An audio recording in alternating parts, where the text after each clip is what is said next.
Hello, and welcome to episode 105, I believe that's correct, of Prog Review. And if you haven't read the description, I'm talking about Mike Oldfield's QE2 2012 Deluxe Edition, remastered, repackaged, rejiggered, whatever you want to call it. Yeah, I did Platinum in the previous one, and if you want to see that, touch the hand, feel the power, touch my hand. You can go and look at that. And if you want to see the unboxing for this, you can touch this hand. Go on, touch it, yeah. So we got that out of the way. QE2, strange album.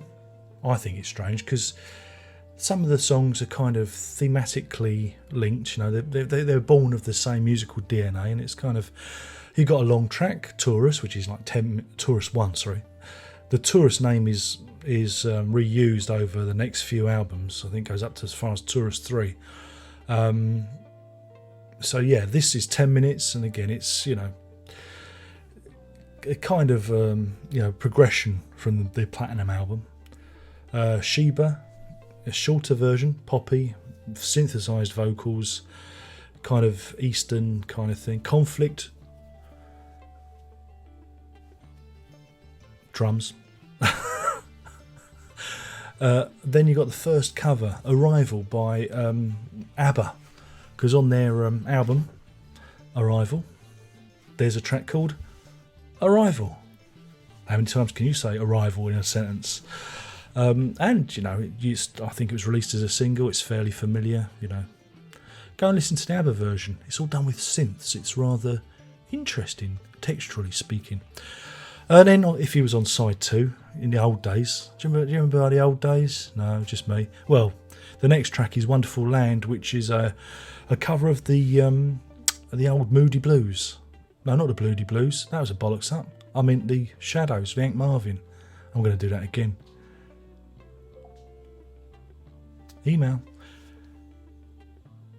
And on the side 2, you won't notice the join. There was an edit because there was an email. Who remembers side 2, eh? Does anyone remember side 2? There's Wonderful Land, which is a cover of the Hank Marvin. You know, I'm Starving, Hank Marvin. Shadows. Yeah, the Shadows. It's a cover of them. The Shadows did actually subsequently cover Moonlight Shadow, I believe, as a, you know, return the favour later on in their career. There you go. This is followed by Mirage, QE2, the main title track, which is 7 minutes long. Again, QE2 and Taurus and that, they kind of have the same kind of feeling, the vibe about them.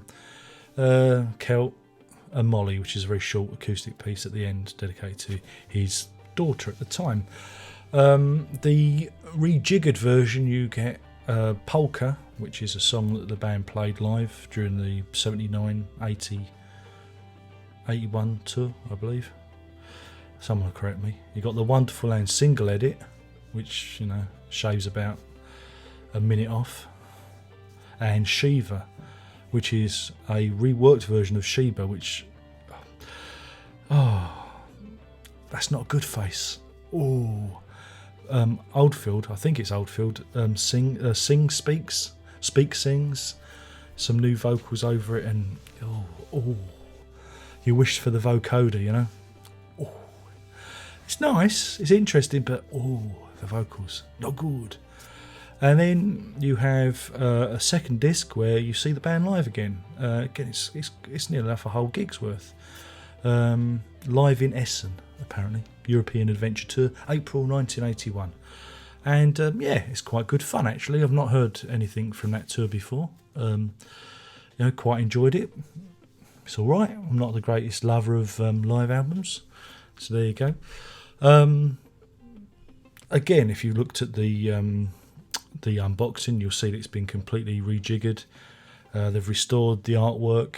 I think some of it was missing in the previous CD reissue way back. You get a lovely deluxe booklet with an essay in again. And it's all rather nice. Again, we're lacking the 5.1 mix. Some of you say, who cares? I do. I would like to have heard it in 5.1, but hey, can't have everything. Also want a 12-inch, but I ain't going to get one in either. And a gold-plated Rolls Royce, so there you go.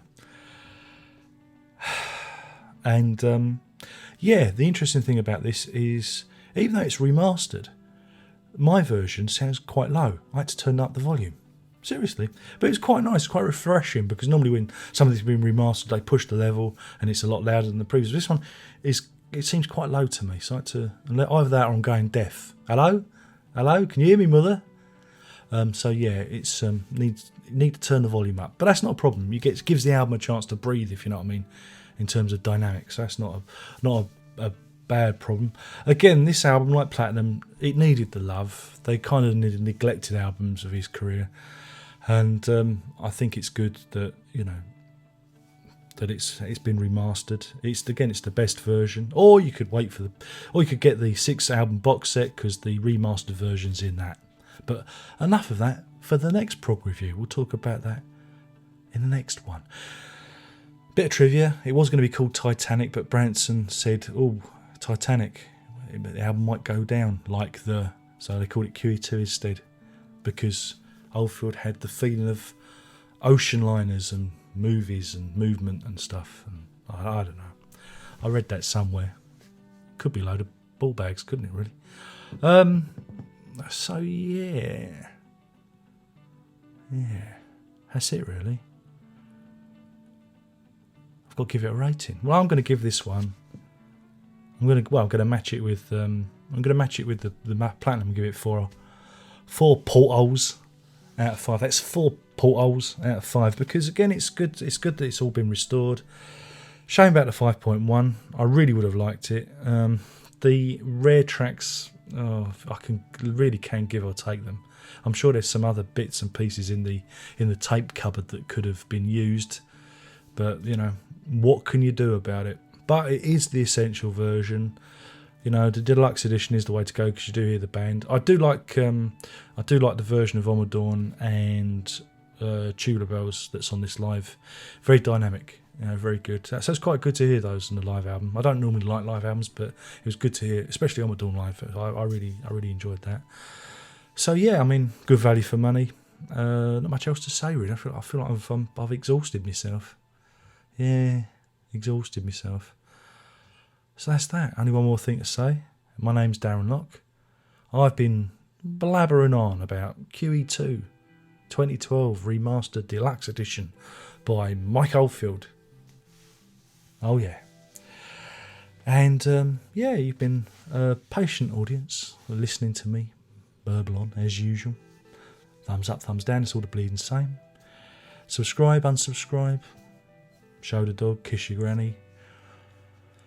Sit on my Facebook, tickle me Twitter, play with me Google Plus. I still don't know how to use it. What's it all about? Email. I can wait all night, and I don't get an email. As soon as I put the buggering camera on, it starts beeping at me. What's that all about? It's like they know. I wouldn't mind, but it's just junk from companies wanting to sell me stuff. It's now no one ever emails me and says, "Darren, how you doing?" It's always junk. So that's it really. I've lost my thread again. Only one more thing to say, and that's prog on. Poop poop. I don't know why I did that. It's meant to be a ship, ocean liner. Do they go poop poop? I don't know.